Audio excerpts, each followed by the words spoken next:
Getting started with Tom Clancy's The Division 2.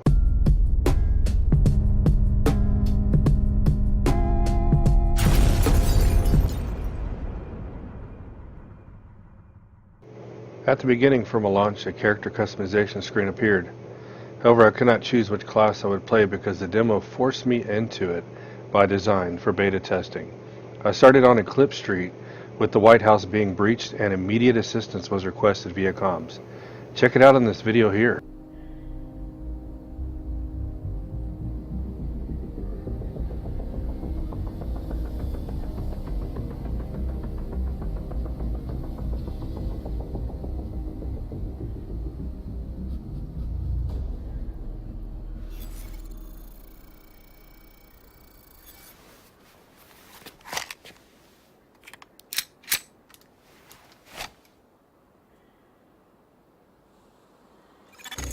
Incoming alert on the SHD emergency channel.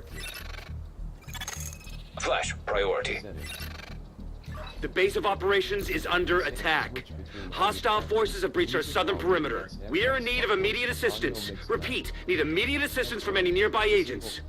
Proceeding forward into combat, I soon learned the game was played really good. The feeling of the controls makes the game very enjoyable. The AI was influenced by my hesitation to move forward and started to advance on me. They would flank my left or right. They'd even move in behind me. Hiding and evading kept the suspense alive as I slowly killed off the threat. Watching this cutscene,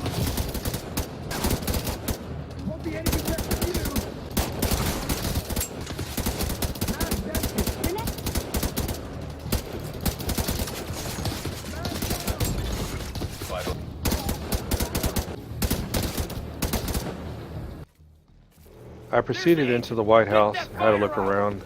Entering the grounds showed a really cool welcome cutscene of the area. Check it out.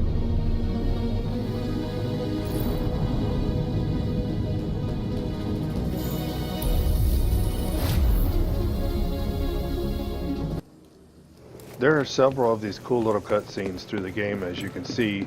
This one where I made my way to the roof of a settlement.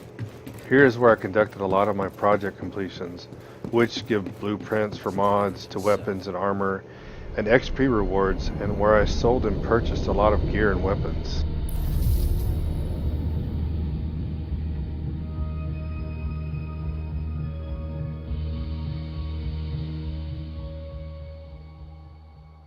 Inside the White House, it was a military base of operations.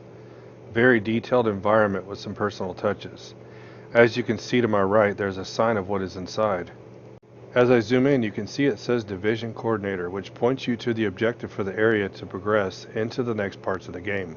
The whiteboard is pretty cool because it has a menu of what is available to eat, giving realism to the game's environment, like it is a living and breathing game that really exists somewhere. These two signs are pretty neat. One shows you about a food drive in the capital area, and a nice little slogan, "Let's keep the families of DC fed." The other is about being civil and to remember that we are all Americans. There are a lot more of them around the game. If you can take the time to look out for them, some are actually funny. Be watchful for signs like this, as the area gets extreme and death will more than likely occur. I know I died several times past this trying to rush through here solo, making my way to the dark zone. What a mess. Here you can see a combat as a pretty decked out dude that has failed miserably. I am still very far from the dark zone area I tried to get to.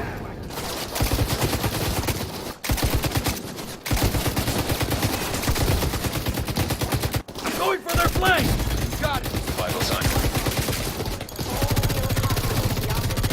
Come on out, fight! Floyd!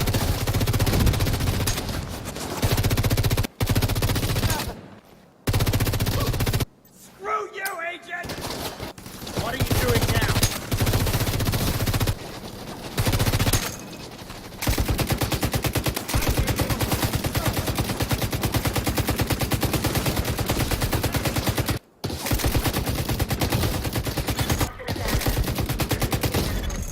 Agent down.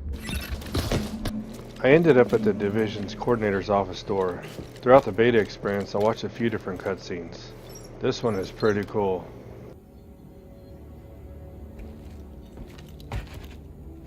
This is you. Welcome to DC. I'm Manny. I run comms. I'm guessing the Division alert brought you here? Damn glad to see you. Let me show you exactly how screwed we are. Ever since the JTF imploded, the city's become a playground for murderous f***s. There are several main factions, and a whole lot of bottom feeders sucking up whatever the big dogs miss. A few civilian settlements are still holding out against all this villainy. They need more help than we've been able to provide, especially since the Division network went dark. That's Kelso. She's one of the last surviving agents in DC. She's operating out of the theater settlement on a priority mission. You should go check in with her. If anyone knows how to get these systems back online, it's her. Oh, and introduce yourself to the locals while you're at it. It'll comfort them to know there's a new sheriff in town. Going into main missions, not to be confused with side missions, these typically have cutscenes. Here is one to save a little girl that was captured from her mother, Odessa.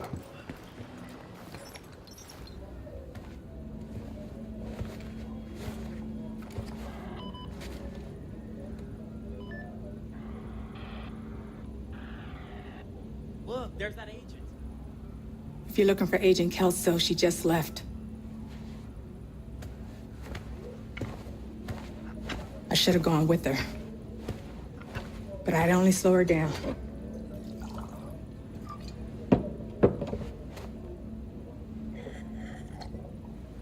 I know you got your own problems to deal with.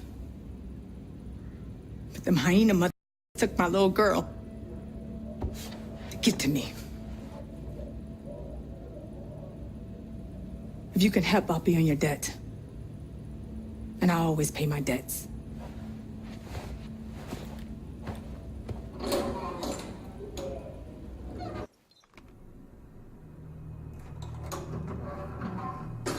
It's worse than ever, Odessa. We're barely holding things together. What am I supposed to do? Help us! I am helping.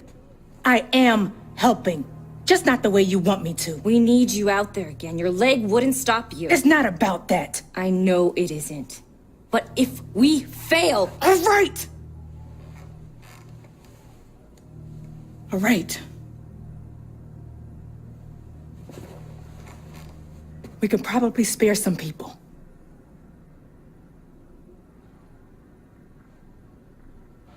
Check this out. I'll be outside.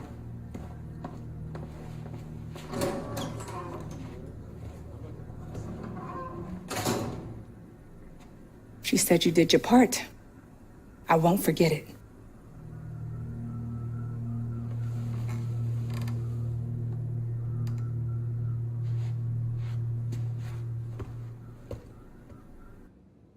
Some key progressions in the game are 1.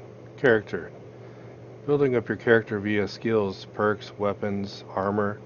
You can do this by collecting SHD tech from looking at and going to these icons on your minimap. The best way to obtain is doing main or side missions, leveling your character, and scavenging all over the place. Be sure while playing the game to look for bags, suitcases, crates, boxes, and everything that are just out of eye's reach. There can be doors that have chains or a lock on them to shoot off, and behind are endless treasures to behold. 2. Create and build your settlements. A civilian entrusted you with the flare gun to help them retake control points from enemy factions. Go to an enemy-held control point, shoot the flare, and defeat the enemies to take over the control point. In addition to reducing enemy presence, capturing a control point gives access to valuable equipment and resources. This is where you can build settlements around the map to establish for people to come from all over and thrive. Look for control points on the map and use the flare, allowing you to bring in settlers that will help you fight to take the place over. If the event is successful, you will have control. The rewards are great. Afterwards, you will need to supply them with water, food, and building materials. As you do this, the area will grow. This is the taking over territory talked about. This video will show you how to do this.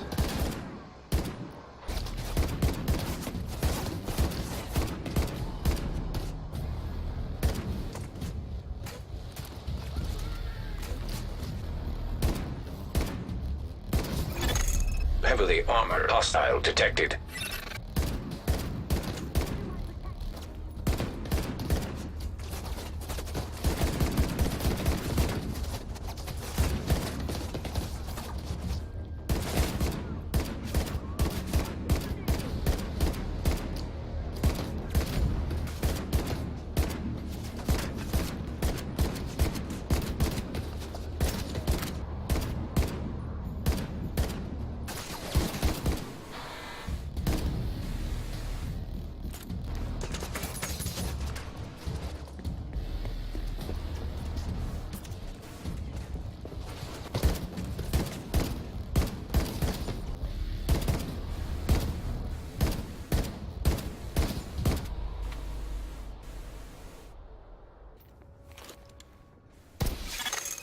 Reinforcements incoming. Detecting additional hostile contacts.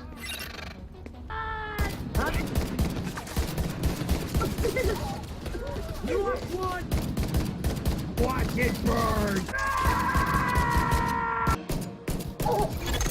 Heavily armored hostile detected.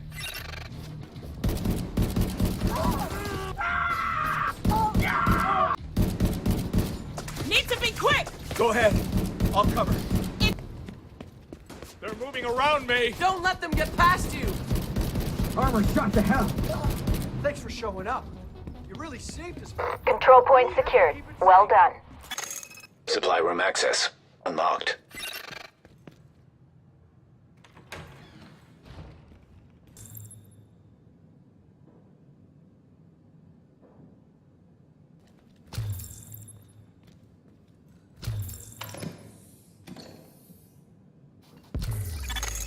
Incoming.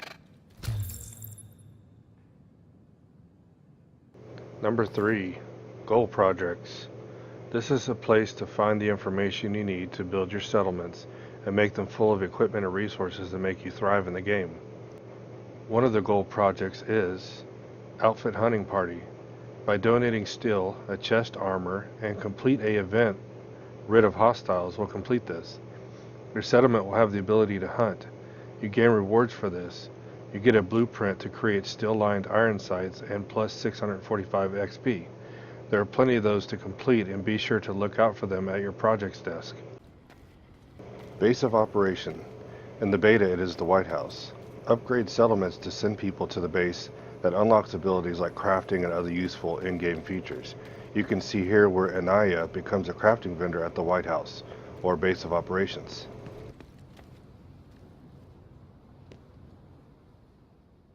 Hello, I'm Anaya. I'm going to be helping out at the Base of Operations with equipment fabrication. It's a pleasure to meet you.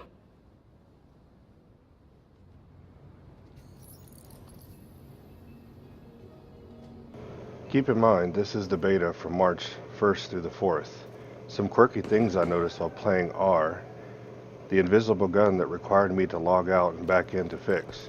The funny thing is I could still shoot, aim down sights, and kill enemies. My character performed all recoil motions, just no gun.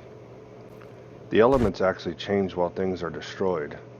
This shows the level of detail Ubisoft went to put realism in the game, like this water changing to a rainbow color because gas was spilled into it after I blew up the gas can trying to kill an enemy. There was also a boss that was impossible to even do damage to called Pebbles. Hopefully they fix this before the release of the game. Calling for backup did not work as there are fixes to the party system much needed. There was no way for me to leave the mission. I tried walking out of the building, finding an exit in the building. I actually had to log out and back in to force me to the doors that begins the side mission. Then I left and did another main mission. Serious trauma detected. We can get to the side! He's not giving time to heal!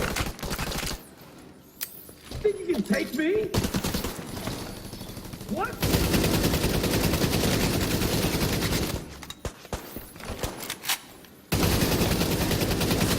Can't see the fuck!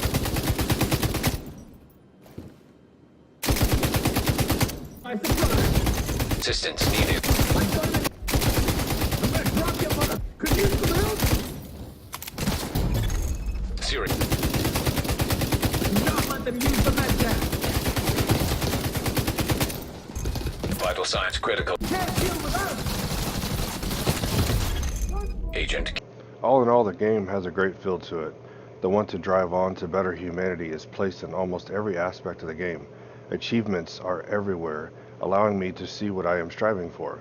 Fighting to take control points allows for further development of in-game resources, and building settlements allows for more people to control more places, which makes for an accomplished feeling. The cutscenes really give the game a more real experience, and there are plenty of them. The audio playbacks are really neat, too, especially since I can continue playing the game while listening to them, so this game looks pretty promising. The graphics, lighting, shadows, detailed environments, and people everywhere really make this place feel real. The environments are very interactive. Kicking, breaking bottles, shooting holes through a windshield, went through the back window, which is a good way to kill enemies behind cover, by the way. And light bulbs break the fixtures too. Day, night, and weather cycles really add to the element of the game. The sound effects are surreal. I learned through a video posted by Ubisoft on YouTube that they actually go out to a range and fire shots from different weapons, and then use those in the game that match the models of the guns. Most first-person shooters I've played recently, sound effects are cheesy, but not this one. I was awed the more I played the game. Every corner I turned, there was something else that brought excitement. I wonder how long I will enjoy The Division 2. I do see there are areas marked by level ranges. I hope that the highest range I saw, going to 30, is not the max. The map area does not seem that big. I did see areas marked with a biohazard sign, which there are 3, and are called the Dark Zones. They are like open PvP maps. There are also underground entrances that allow access to many underground tunnel systems, so there may be more to discover than I am seeing.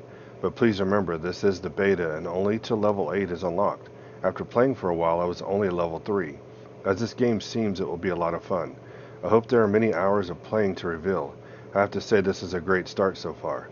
There are many aspects I could not cover because there is a lot to it. I am sure this will be a great experience to have a lot of fun with. Well, that is all for now. Be sure to tap, click, or whatever that subscribe button, and ding the bell, allowing you to be notified when I post my next awesome video. And if you like this video, tap that too. Be sure to share this vid with those you share gaming with. Iron Joe is signing out for now. I'll see you on the flip side. Game on till next time.